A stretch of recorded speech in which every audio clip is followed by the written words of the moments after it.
అంటే గతంలో మరి 3 రాజధానుల అంశము తెర మీద తీసుకొచ్చింది జగన్మోహన్ రెడ్డి గారు కదా, మళ్ళీ తర్వాత ఇప్పుడు అమరావతి మావిగన్ అంటూ తెర మీద తీసుకొచ్చి క్లారిటీ లేదు జగన్మోహన్ రెడ్డి గారికి కదా అంటున్నారు. కాదు మొన్న కూడా ఆయన ఏం చెప్పారు, నేను 3 రాజధానుల ప్రస్తావన నేను తీసుకొచ్చాను, కానీ వీళ్ళు కోర్టుకు వెళ్ళి దాన్ని చెల్లకుండా చేశారు. వీళ్ళే కదా చేస్తే, కనీసం పోనీ మీ దారికే నేను వస్తాను, నేను మీ దారికి వచ్చినప్పుడు నేను అమరావతి కాదని అంటలేదు, కానీ అమరావతి కట్టడం అసాధ్యమైనటువంటి విషయం అది.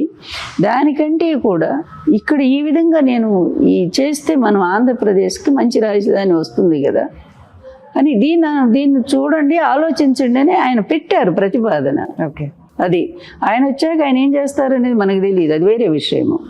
అందువల్ల ఆయన మొన్న అది కూడా చెప్పారు, నేను 3 రాజధానులు 3 ప్రాంతాలు డెవలప్ అవ్వాలనే ఉద్దేశంతో నేను చెప్పాను నేను, కానీ మీకు నచ్చలేదు దాన్ని కోర్టుకు వెళ్ళి మీరు ఆపించేశారు.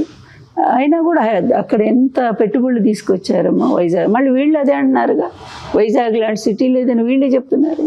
జీవలదిన్నకు సంబంధించి జగన్మోహన్ రెడ్డి ఆ పోర్టుకు సంబంధించి అక్కడ జరుగుతున్న వాటికి సంబంధించి మాట్లాడడానికి వెళ్తే ఆయన సభకు హాజరైతే 2 లక్షల జరిమానా, వెళ్తున్నారని చెప్పిన వాళ్ళకు 40,000 బహుమతి ఇస్తాము అనేసి అని చెప్పారు. మరి ఎవరు ఆగారు? మరి అప్పుడు వసూలు చేయండి. ప్రతి ఒక్కరు ఫిషర్ మ్యాన్ దగ్గర, మత్స్యకారుల దగ్గరికి వెళ్ళి 2 లక్షలు ఇవ్వమని అడగండి, చెప్పులతో కొడతారో లేదో చూడండి.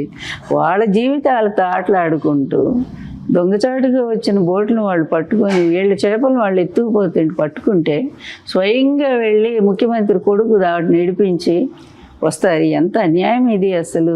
మన మత్స్యకారుల పొట్లు మనమే కొడుతున్నామే. అసలు కొంచెం కూడా మానవత్వం లేదమ్మా, పేదవాళ్ళ పట్ల సానుభూతి లేదు వీళ్ళకి.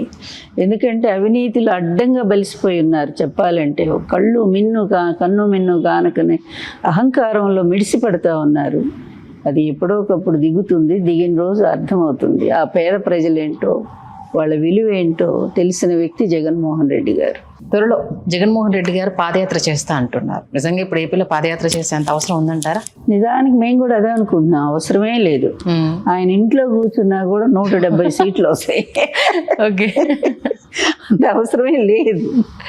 కాకపోతే ఆయనకి ఇప్పుడు ఆ జనం ఇష్టం కనుక, ఆ పేద ప్రజలు వాళ్ళు ఏమి సమస్యలు ఎదుర్కొన్నారో ఈ ప్రభుత్వంలో స్వయంగా ఆయన విని తెలుసుకొని రేపు తన గవర్నమెంట్ వచ్చాక అవి అమలు చేయటం కోసం మళ్ళీ వెళ్తానంటున్నారు. మేమైతే వద్దు బాబు, ఎందుకు ఇంకా మళ్ళీ శ్రమ ఎందుకు మీకు ఇంట్లో కూర్చోండి, జనం వచ్చి ఓట్లేసి వెళ్తారు. 94లో మాకు ఇచ్చినట్టు అంత గొప్ప అధికారాన్ని ఇస్తారని మేము అంటున్నాం. ఓకే, అలాగే జగన్మోహన్ రెడ్డి గారి చుట్టూ ఒక కోటరీ ఉంది అంటూ వైఎస్ఆర్సీపీ కార్యకర్తలు కావచ్చు, నేతలు కావచ్చు చాలా బాధపడ్డ సందర్భాలు, అసహనం వ్యక్తం చేస్తున్న విషయాలు మనం చూసాము. స్టిల్ ఇప్పటికీ ఇంకా కొంత ఆ పరిస్థితి ఇంకా కొనసాగుతుంది అన్న వాదనను కూడా ఇంకా వినిపిస్తున్నారు. ఎవరు ఫీల్ అయ్యారో అది వాళ్ళకి సంబంధించిన సమస్య. మాకైతే అట్లా కోటరీ ఎప్పుడు కనపడలేదు, ఎందుకంటే మేమందరం ఫ్రీగా మాట్లాడే వ్యక్తులు జగన్ గారితో. ఎప్పుడైనా కూడా ఆయన దగ్గరికి వెళ్ళిపోతాము, ఏది చిన్న పిల్లలు చెప్పినా వింటారమ్మా. ఆయన ఎంత సహృదయులు అంటే అమ్మా, ఒకసారి కలిసిన వాళ్ళకి తెలుస్తుంది ఆయన అంత మంచివారు. సలహా ఎవరు చెప్పినా వింటారు, ఏది మంచిదో ఆయనే నిర్ణయించుకుంటారు. ఏ పార్టీ అధ్యక్షుడైనంత చంద్రబాబుకి చెప్పరా బోల్డమని సలహాలు, కానీ ఆయన ఎంతమందిని కలుస్తున్నాడు? కలవట్లేదనే కదా చాలామంది ఏడుస్తున్నారు. పాపం మురళీమోహన్ అని ఎన్ఆర్ఐ అమ్మ, ఆయన చిలకలూరిపేటలో చాలా పెద్ద మాల్ కట్టుకున్నారు. మాల్ కట్టుకుంటే ఆ మాల్ని పత్తిపాటి పుల్లారావు మనుషులు ఆక్యుపై చేశారు. వాళ్ళ అమాయకుడు ఆయన వాళ్ళ నాన్నకి ఎంతో కొంత డబ్బులు ఇచ్చారు కొద్దిగా. అది దాదాపు 60 కోట్ల రూపాయలు విలువైన మాల్ అమ్మ. అందులో 2 సినిమా థియేటర్లు, హోటల్స్ అన్నీ ఉన్నాయి. అట్లాగే ల్యాండ్ కూడా 25 ఎకరాలు ఎంతో, చాలా పెద్దది. అట్లాంటి దాన్ని ఆక్యుపై చేసుకొని వాళ్ళ మనుషులు ఎంత దారుణమైన. ఆయన ఎన్నిసార్లు ఇతన్ని లొకేషన్ గెలిపిస్తామని చెప్పి 10 లక్షలు తీసుకున్నాడు ఒకడు. ఓకే, అది వాడు గెలిపించలా. ఇట్లా పార్టీ అడుగడుగున మోసగాళ్ళు. తెలుగుదేశం పార్టీ ఎంత మోసగాళ్ళతోనండి. స్వయంగా అతను పాపం తెలుగుదేశం ఆయన ఎంత కష్టపడి పనిచేశాడు పార్టీ కోసం. ఆయన వచ్చి మొత్తుకుంటుంటే ఎవరు ఆయన కనీసం ఒక్కళ్ళు కూడా చంద్రబాబు నాయుడు కలవలో ఒక్కసారి కూడా. ఎంతమందిని అన్యాయం చేస్తారు మీ పార్టీ వాళ్ళని.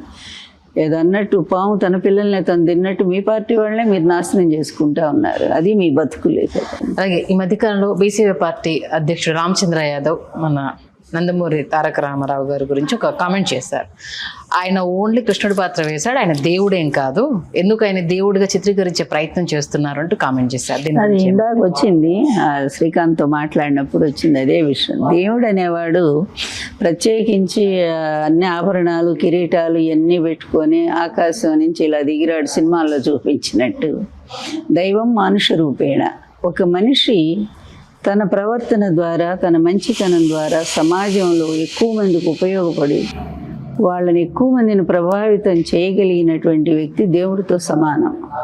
ఎందుకు ఒక చిన్న సాయం చేస్తే అబ్బాయి కష్ట సమయంలో నాకు దేవుళ్ళ సాయపడ్డామని అంటాము కదా.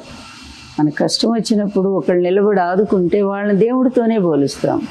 అలాంటిది ఆయన 300 సినిమాల్లో తన పాత్రల ద్వారా అసలు ఆంధ్రప్రదేశ్ అంతర్జాతీయ స్థాయిలో నిలబెట్టిన మహానటుడు ఆయన. ఇప్పుడు ఆయన స్వయంగా ఆ శ్రీకృష్ణుడు నువ్వు చూసావా? చూడలేదుగా, నేను చూడలేదు కదా. ఆ మహావిష్ణువు ఎలా ఉంటాడు మనకు తెలియదు కదా. పురాణాల్లో మనం వర్ణించుకున్నాం అంతే తప్ప దానికి ఒక వేషం మనమే కల్పించుకున్నాం ఇలా ఉంటారేమో అని అనుకున్నట్టు. అలాంటి వాటికి ఒక సజీవ చిత్రణే కదా ఎన్టీఆర్ గారంటే, సజీవ రూపశిల్పి కదా ఆయన. అట్లాంటి పాత్రల ద్వారా మనల్ని అందరినీ ఆయన ఎంతో ప్రభావితం చేశారు కదా. దేవుడు అనుకుంటే తప్పేముంది. అలాగే ఆయన ముఖ్యమంత్రి అయిన తర్వాత ఆయన తీసుకొచ్చిన సంస్కరణలు అసలు అదే ఫస్ట్ టైం కాంగ్రెస్ 35 ఏళ్ల పరిపాలన తర్వాత మొదటిసారిగా క్రింది వర్గాలు బీసీలకు, ఎస్సీలకు, ఎస్టీ, మైనార్టీ వర్గాలకు అధిక ప్రాధాన్యత ఇచ్చి రాజకీయంగా వాళ్ళని ఎంతో ఉన్నతులుగా పెంచి, అదేవిధంగా బీసీలకు రిజర్వేషన్ ఉద్యోగాలు కల్పించి, మహిళలకు యూనివర్సిటీ తీసుకొచ్చి మహిళలకు 9% ఉద్యోగాలు, 33% స్థానిక ఎన్నికల్లో ప్రవేశం, ఇన్ని మంచి పథకాలు తీసుకొచ్చిన ఆయన దేవుడు కాదా? అట్లా అనుకోవాలి తప్ప వీళ్ళు ప్రతిదాన్ని విమర్శిస్తూ పోతే ఏమంటాం దాన్ని. లోకేష్ త్వరలో సీఎం కాబోతున్నారట. దీని గురించి ఏమంటారు? ఎంత తొందరగా అవుతాడని మేము కూడా చూస్తున్నాము. ఎందుకని? ఎందుకంటే భ్రష్టస్య కావాగతి అని కాళిదాసు గారు చెప్తారు. భ్రష్టత్వానికి దిగజారి ఎక్కడికి వెళ్ళిపోతుందో పాతాళానికి వెళ్ళిపోతుంది. ఆ స్థితిని మేము చూడాలనుకుంటున్నాము. మీకు అర్థమయ్యే ఉంటుంది. త్వరలో మహిళా బిల్లుకు సంబంధించి పార్లమెంట్ లో డిస్కషన్ మంచిది. ఈనాటికైనా దానికి వచ్చింది. ఇప్పుడు అది 89లోనా ఎప్పుడు అది దాని బిల్లు పెట్టారు అనుకుంటాను. కానీ సోనియా గాంధీ గారు ఒక మహిళగా ఉండి దాన్ని ఏం చేయలేపారు. అప్పట్లో ములాయం సింగ్, తర్వాత లాలూ ప్రసాద్ యాదవ్ వీళ్ళు బాగా గట్టిగా వ్యతిరేకించారు చాలాసార్లు. నేను అది కూడా ఫాలో అయ్యాను పార్లమెంట్లో. అలాగే చాలామంది వ్యతిరేకించారు, మహిళలు పైకి రావటం ఇష్టం లేక. మొత్తానికి ఇన్ని సంవత్సరాలకి అది ఆ బిల్లుని చట్టరూపంలో తీసుకొస్తుంది పార్లమెంటు. మోడీ గారిని మనం అభినందించాల్సిందే ఆ విషయంలో మాత్రం. అయితే అది అమల్లోకి ఇంకా ఎప్పుడు తీసుకొస్తారు, రేపు ఎలక్షన్లకు వస్తుందా, పై ఎలక్షన్లకు వస్తుందా అనేది చూడాలి.